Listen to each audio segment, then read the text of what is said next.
जय हिंद दोस्तों, स्वागत है आपका अपने YouTube channel para military news Hindi में। और आप देख रहे हैं para military news Hindi daily update, जहां हम बात करते हैं बीते 24 घंटे में केंद्र अर्धसैनिक बल के महत्वपूर्ण खबरों का। तो चलिए आज की बड़ी खबर से शुरुआत करते हैं और सबसे पहले बात करते हैं बीएसएफ से जुड़ी एक बहुत ही महत्वपूर्ण कानूनी अपडेट की।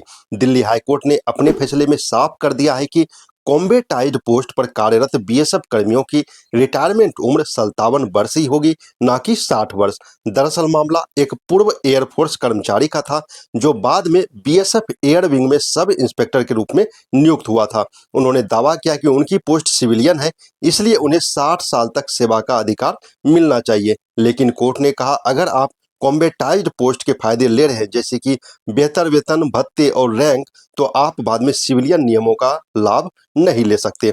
यह फैसला भविष्य में ऐसे सभी मामलों के लिए एक बड़ा निर्णय साबित हो सकता है। अब बात जम्मू कश्मीर की। केंद्र सरकार ने चुनावी तैयारियों को ध्यान में रखते हुए करीब 150 कंपनियों अर्धसैनिक बलों की अस्थायी वापसी का फैसला लिया है।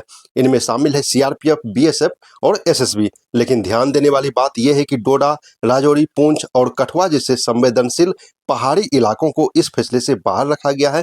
वहां सुरक्षा और ज्यादा मजबूत की जा रही है। सूत्रों के मुताबिक यह फैसला खुफिया एजेंसियों की समीक्षा के बाद लिया गया है।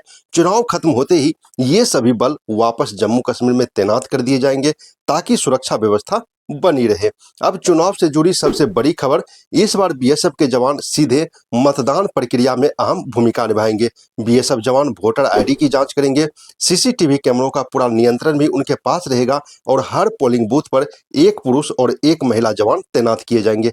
करीब 2.5 से 3 लाख केंद्र अर्धसैनिक बलों की तैनाती की जा रही है, जिससे चुनाव निष्पक्ष और शांतिपूर्ण तरीके से हो सके। हालांकि विपक्ष ने इस फैसले पर सवाल उठाते हुए कहा है कि यह चुनाव आयोग की भूमिका में हस्तक्षेप हो सकता है। अब देखना होगा कि इस फैसले का चुनावी प्रक्रिया पर क्या असर पड़ता है।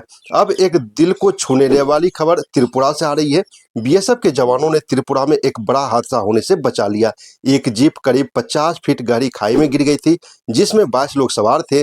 बीएसएफ टीम ने तुरंत रेस्क्यू ऑपरेशन शुरू किया, सभी घायलों को सुरक्षित बाहर निकाला और समय रहते अस्पताल पहुंचाया। सबसे राहत की बात रही कि कोई जान का नुकसान नहीं हुआ। यह बीएसएफ जवानों की सतर्कता और सेवा भावना का शानदार उदाहरण है। अब एक बेहद गंभीर और संवेदनशील खबर किशनगंज से निकल कर आ रही है। एसएसबी के किशनगंज जिले में तैनात 19 बटालियन के एक हेड कांस्टेबल पर नाबालिग के साथ दुष्कर्म का आरोप लगा है। आरोपी को तुरंत गिरफ्तार कर लिया गया है और उसके खिलाफ पोस्को एक्ट के तहत मामला दर्ज हुआ है। ऐसी घटनाएं न सिर्फ कानून के खिलाफ है, बल्कि पूरे बल की छवि को भी प्रभावित करती है। इसलिए ऐसे मामले में सख्त कार्रवाई होना बेहद जरूरी है। अब एक दुखद खबर सीआईएसएफ से आ रही है। सीआईएसएफ के आंध्र प्रदेश के सब इंस्पेक्टर गोपी रेड्डी की ट्रेन से गिरकर मौत हो गई। उनका शव गया डेहरी डाउन लाइन पर सोननगर के पास मिला। वे चुनाव ड्यूटी के लिए पश्चिम बंगाल जा रहे थे और रास्ते में अज्ञात परिस्थितियों में हादसा हुआ। फिलहाल पुलिस मामले की जांच कर रही है कि यह घटना थी या इसके पीछे कोई और कारण है। पैरामिलिट्री न्यूज टीम की तरफ से दिवंगत जवान को श्रद्धांजलि अर्पित करते हैं।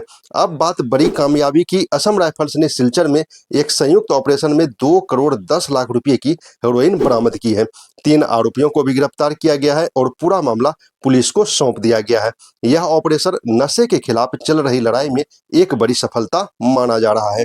अब आधुनिक सुरक्षा की दिशा में एक बड़ा कदम, सीआईएसएफ ने लखनऊ एयरपोर्ट पर ड्रोन खतरे को लेकर विशेष ट्रेनिंग सेशन आयोजित किया। जवानों को ड्रोन के खतरों और एंटी ड्रोन टेक्नोलॉजी की जानकारी दी गई। इससे उनकी ऑपरेशनल रेडीनेस और अवेयरनेस बढ़ेगी। आज के समय में ड्रोन एक बड़ा सुरक्षा खतरा बनते जा रहा है, इसलिए यह ट्रेनिंग बेहद जरूरी है। और अंत में गर्व की खबर खेल जगत से आ रही है। सीआरपीएफ के जवान तोमन कुमार ने वर्ल्ड आर्चरी पैरा सीरीज में तीसरा गोल्ड मेडल जीतकर इतिहास रच दिया। लगातार 3 गोल्ड जीतना आसान नहीं होता, यह उनकी मेहनत और समर्पण का परिणाम है। वहीं बीएसएफ के कांस्टेबल जिष्णु ने 200 मीटर दौड़ में पहला स्थान हासिल किया है। यह दिखाता है कि हमारे जवान सिर्फ देश की रक्षा ही नहीं करते, बल्कि खेल के मैदान में भी देश का नाम रोशन करते हैं। तो दोस्तों, ये थी पैरा मिलिट्री फोर्स से जुड़ी महत्वपूर्ण खबरें। इसी तरह की खबरें तथा अन्य अपडेट के लिए आप हमारे चैनल को सब्सक्राइब जरूर करें। जय हिंद।